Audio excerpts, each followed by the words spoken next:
नमस्कार दोस्तों, स्वागत है आपका आपके अपने चैनल महाविद्या एकेडमी में। हम यूपी मुख्य सेविका के लिए प्रैक्टिस सेट की सीरीज देख रहे हैं, जिसमें आज आपका प्रैक्टिस सेट नंबर 5 स्टार्ट होगा। इससे पहले हम 4 प्रैक्टिस सेट को 25-25 क्वेश्चन करके कंप्लीट कर चुके हैं। ठीक है, तो आज के प्रैक्टिस सेट के 25 क्वेश्चन देखते हैं, जिसमें से आपका क्वेश्चन नंबर 1 है, जनसंख्या के आयु लिंग संगठन को निरूपित करने की सर्वोत्तम विधि है सरल दंड, मिश्र पट्टी स्तंभ आरेख, पिरामिड आरेख या बहुरेखा आरेख। तो इनमें से कौन सी सर्वोत्तम विधि है? इसमें से देखिए, जो पिरामिड आरेख है ये क्या है, जो आयु लिंग संगठन है जनसंख्या का, इसको निरूपित करने की सबसे सर्वोत्तम विधि है, सबसे अच्छी विधि है।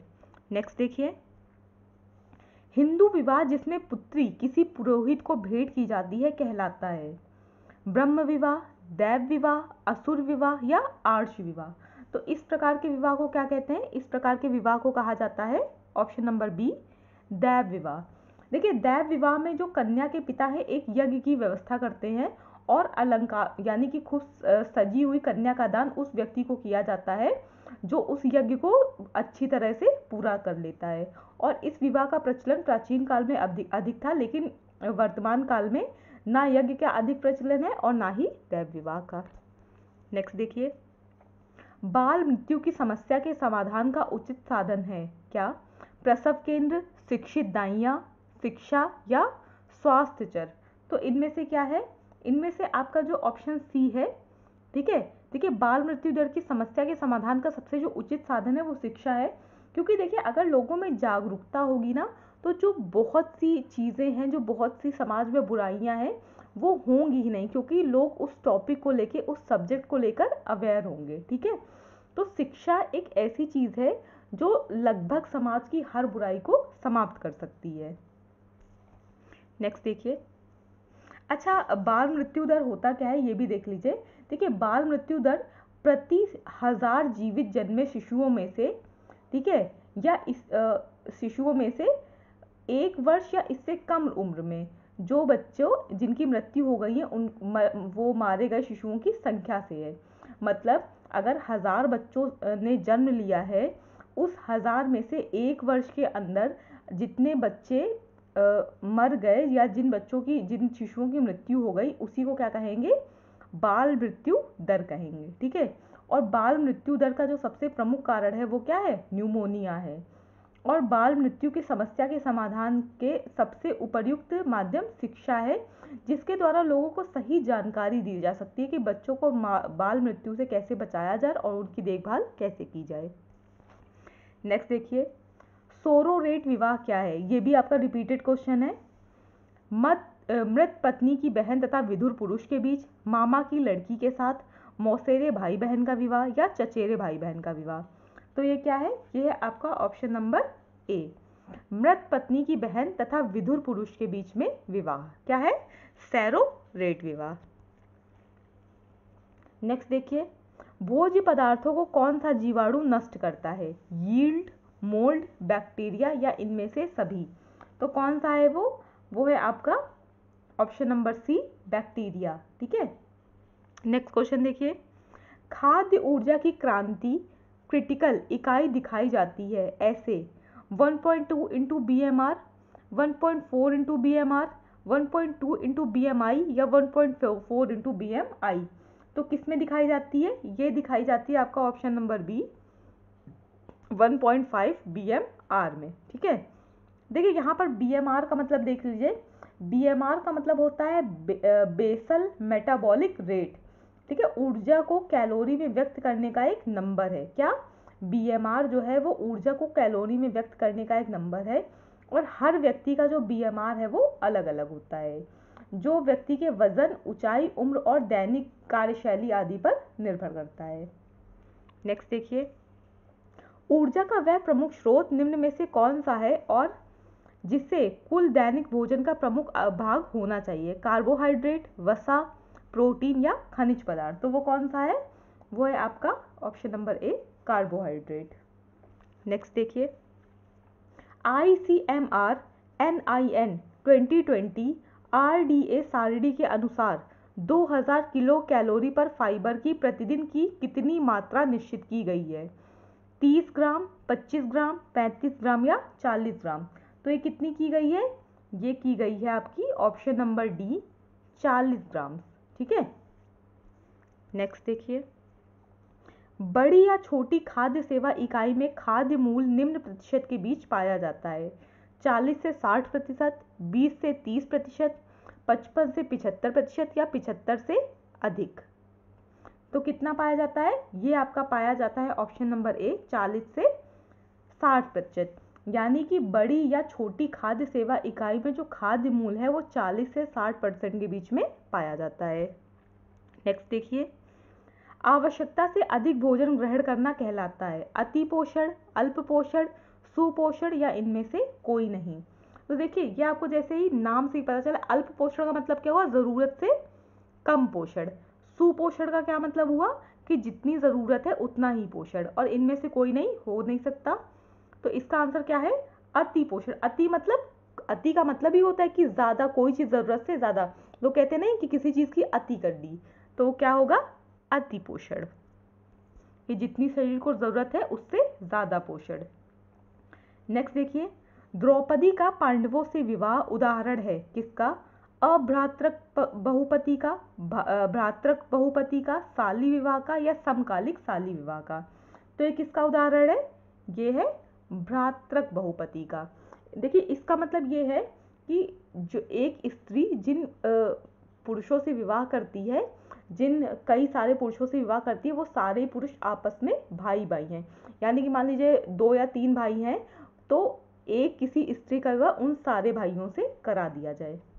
और अभ्रातृक बहुविवाह का मतलब है कि एक स्त्री अलग अलग पुरुषों से विवाह करे और उन लोगों के बीच में, उन पुरुषों के बीच में आपस में कोई संबंध ना हो।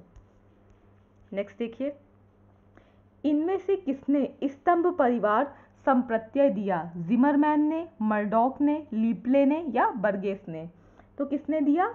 ये दिया है आपका ऑप्शन नंबर सी, लीप्ले ने। ठीक है, चलिए नेक्स्ट देखिए। नेक्स्ट है आपका, विस्तृत परिवार का अर्थ है संयुक्त परिवार, सम्मिश्रित परिवार, वैवाहिक परिवार या केंद्रक परिवार? तो क्या है इसमें से?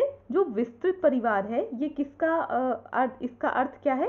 इसका अर्थ है सम्मिश्रित परिवार, ऑप्शन नंबर बी।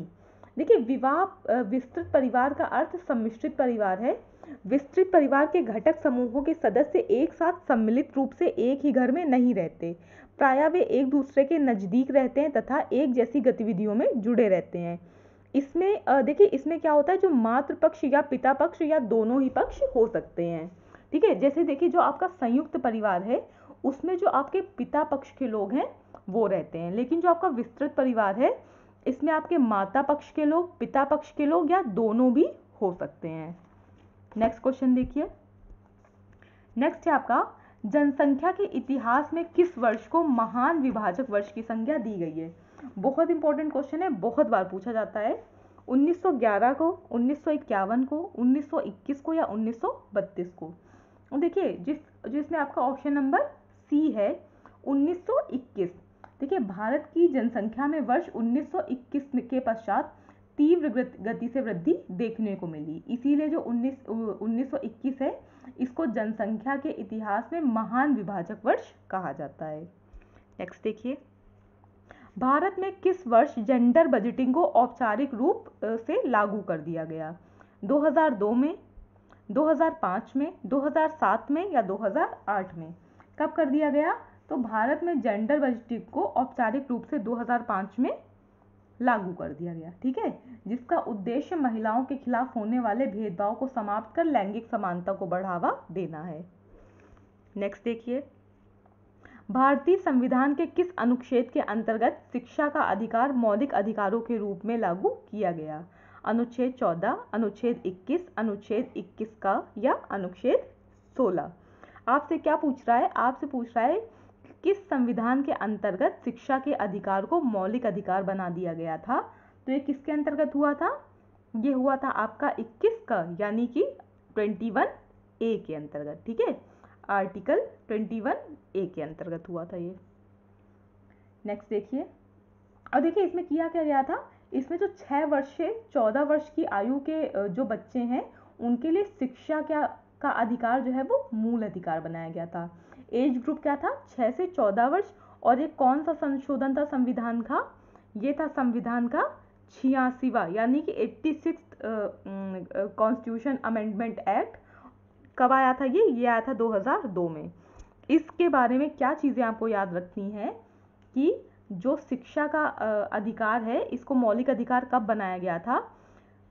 ये पहली बात तो ये किसके अंतर्गत है? तो ये है 21 का के अंतर्गत यानी कि 21A के अंतर्गत। इसको कौन से संविधान संशोधन या कॉन्स्टिट्यूशन अमेंडमेंट के द्वारा जोड़ा गया था? तो आपका 86वां संविधान संशोधन था यानी कि 86th कॉन्स्टिट्यूशन अमेंडमेंट। और ये हुआ कब था? ये हुआ था 2002 में। ठीक है, इसके अंतर्गत 6 से 14 वर्ष तक की आयु के बच्चों के लिए शिक्षा का अधिकार मूल अधिकार बनाया गया था। नेक्स्ट देखिए, दहेज निरोधक या जो संशोधित है ये आपका दहेज निरोधक अधिनियम 1986 के अंतर्गत दहेज के दोषी पाए गए व्यक्ति को कितना जुर्माना किया जा सकता है? 10,000, 15,000, 20,000 या 25,000? कितना किया जा सकता है? ये है आपका ऑप्शन नंबर बी, 15,000। ठीक है, नेक्स्ट देखिए, R.W. कोनेल के अनुसार लिंग क्रम पद किसे संदर्भित करता है?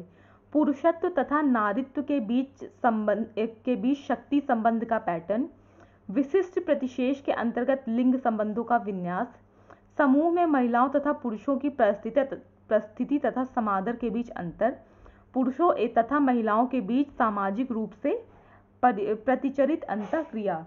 तो इसमें क्या ऑप्शन होगा? इसमें होगा ऑप्शन नंबर ए, पुरुषत्व एवं नारीत्व के बीच शक्ति संबंध का पैटर्न।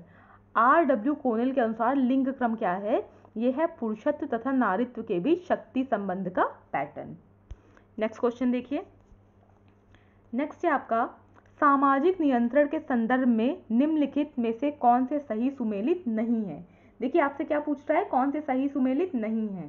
ठीक है, देखिए पहले देखिए सीमा शुल्क अनौपचारिक नियंत्रण, ये क्या है? देखिए आपका फर्स्ट दिया हुआ है इसमें सीमा शुल्क अनौपचारिक नियंत्रण, तो ये आपका पॉइंट क्या है? सही है। परंपरा अनौपचारिक नियंत्रण, ये भी आपका सही है। उपहास प्रत्यक्ष नियंत्रण, देखिए ये आपका यहाँ पर गलत है। जो उपहास है ये प्रत्यक्ष नियंत्रण नहीं होता है। उपहास को हम अप्रत्यक्ष और समग्र नियंत्रण की श्रेणी में रखेंगे। ठीक है, तो जो यहाँ पर आपका उपहास है इसका प्रत्यक्ष नियंत्रण नहीं होगा, इसका होगा अप्रत्यक्ष एवं समग्र नियंत्रण। और जो आपका संस्कार है अनौपचारिक नियंत्रण, ये भी सही है। यानी कि आपका ए, बी और डी सही है। जो इसका आंसर हो जाएगा वो हो जाएगा आपका ऑप्शन नंबर सी। नेक्स्ट देखिए, योजनाबद्ध सामाजिक परिवर्तन कहलाता है आंदोलन, प्रगति, विकास या वर्ग संघर्ष? क्या कहलाता है?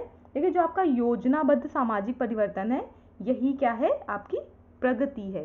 देखिए प्रगति क्या होता है? एक क्रमिक दिशा में या आपने जो चीज़ें प्लान कर रखी हैं उसी के अनुरूप जो आगे चेंजेस होते जाते हैं वही क्या है? प्रोग्रेस है। नेक्स्ट देखिए, सामाजिक परिवर्तन का तात्पर्य सामाजिक संगठन अर्थात समाज की संरचना एवं प्रकारों में परिवर्तन है। यह परिभाषा किसकी है? देखिए ऊपर जो परिभाषा लिखी है आपसे पूछा ये किस सोशियोलॉजिस्ट की है। सामाजिक परिवर्तन का तात्पर्य सामाजिक संगठन अर्थात समाज की संरचना एवं प्रकारों में परिवर्तन है। यह है किसकी?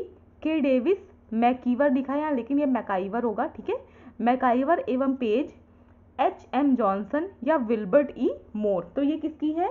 ये है आपकी, ये आपकी बहुत ही फेमस लाइन है किसकी? के डेविस की। ठीक है, इन्हीं के अनुसार जो सामाजिक परिवर्तन का तात्पर्य है वो सामाजिक संगठन अर्थात समाज की संरचना एवं प्रकारों में परिवर्तन से है। नेक्स्ट देखिए, घरेलू हिंसा के अंतर्गत शारीरिक क्षति से अभिप्राय में क्या शामिल है? ये भी आपका रिपीटेड क्वेश्चन है, आप पहले प्रैक्टिस सेट में देख चुके हैं। ए, किसी भी प्रकार की शारीरिक पीड़ा। बी, ऐसा कोई कार्य जो महिला के जीवन, शरीर के अंग या स्वास्थ्य को खतरे में डालता है। सी, ऐसा कोई व्यवहार जो महिला स्वास्थ्य या विकास को रोकता है। या डी, उपर्युक्त सभी। तो इसमें क्या है? देखिए इसमें आपका ऑप्शन नंबर ए भी है, ऑप्शन नंबर बी भी है और ऑप्शन नंबर सी भी है। यानी कि इसका आंसर क्या होगा? इसका आंसर हो जाएगा ऑप्शन नंबर डी, उपर्युक्त सभी। नेक्स्ट क्वेश्चन देखिए, अंतरपीढ़ी संघर्ष से क्या आशय है? ए, दो पीढ़ियों के मध्य शारीरिक परिवर्तन, बी, दो पीढ़ियों के मध्य भाषा में परिवर्तन, सी, दो पीढ़ियों के मध्य वैचारिक मूल्यों में असमानता, या डी, उपर्युक्त में से कोई नहीं। तो इसमें से कौन सा होगा? इसमें है आपका ऑप्शन नंबर सी, दो पीढ़ियों के मध्य वैचारिक मूल्यों में असमानता। ठीक है, देखिए जनरेशन गैप क्या होता है कि भाई देखिए आज का आपकी जो जनरेशन है वो आपके पेरेंट्स की जनरेशन से उनकी जो वैल्यूज़ है, उनके जो थॉट्स है वो बहुत अलग हैं। ठीक है, क्योंकि देखिए जो हमारे थॉट प्रोसेस है ना वो हमारे आसपास का जो एनवायरनमेंट होता है उससे डेवलप होता है। हमने अपने ज़माने में जो चीज़ें देखी हैं हम उस हिसाब से सोचेंगे, हमारे पेरेंट्स ने अपने ज़माने में जो चीज़ें देखी थी वो उस हिसाब से देंगे। इसी तरह से दोनों अपने अपने समय के हिसाब से सोचते हैं और दोनों पीढ़ियों के बीच में एक जो विचारों का अंतर आ जाता है। इसी को क्या कहते हैं? अंतर पीढ़ी संघर्ष या जनरेशन गैप। नेक्स्ट देखिए, भारत में बहुआयामी गरीबी सूचकांक किसके द्वारा जारी किया जाता है? केंद्रीय सांख्यिकी कार्यालय, नीति आयोग, राष्ट्रीय विकास परिषद या भारतीय रिजर्व बैंक? किसके द्वारा किया जाता है? तो ये आपका किया जाता है option number B, NITI Aayog के द्वारा। ठीक है, नेक्स्ट देखिए, आज का लास्ट क्वेश्चन है, निम्नलिखित में से किसने पहली बार जेंडर शब्द का प्रयोग किया था? आपसे पूछ रहा है जेंडर शब्द का सबसे पहले प्रयोग किसने किया था? एन ओकले, मॉरिस मीस, मैग स्टेसी या करुणा चानन? किसने किया था? तो ये किया था आपका ऑप्शन नंबर डी, करुणा चानन ने। ठीक है, देखिए जो करुणा चानन है इन्होंने अपनी पुस्तक एजुकेशन एंड वुमेन में, ठीक है, इनकी बहुत फेमस किताब है एजुकेशन एंड वुमेन में इन्होंने सबसे पहले जेंडर शब्द का प्रयोग किया था। याद रखिएगा, बहुत इंपॉर्टेंट है। और इस लेक्चर को सिर्फ देखिए नहीं, इसको 1 से 2 बार रिवीजन ज़रूर करिए। देखिए जब आप चीज़ें सुनते जाते हैं ना, ज़रूर नहीं है कि आप इस वीडियो को देखें ही, आप अगर कुछ काम कर रहे हैं तो भी इसको लगा कर रख दीजिए। जब जो इस वॉइस है ना वो भी आपके कानों तक पहुँचती है तो आपके अनकॉन्शियस माइंड में जो बातें हैं वो बैठती जाती हैं, और जब आप एग्जाम में वो क्वेश्चन देखते हैं तो आपको एकदम से उसका आंसर समझ में आने लगता है कि इसका आंसर यही होगा। ठीक है, तो वीडियो को रिपीटेशन में देखिए और शॉर्ट नोट्स ज़रूर बनाइए। वीडियो देखने के लिए thank you so much. Like, share और सब्सक्राइब करना मत भूलिएगा। Thank you.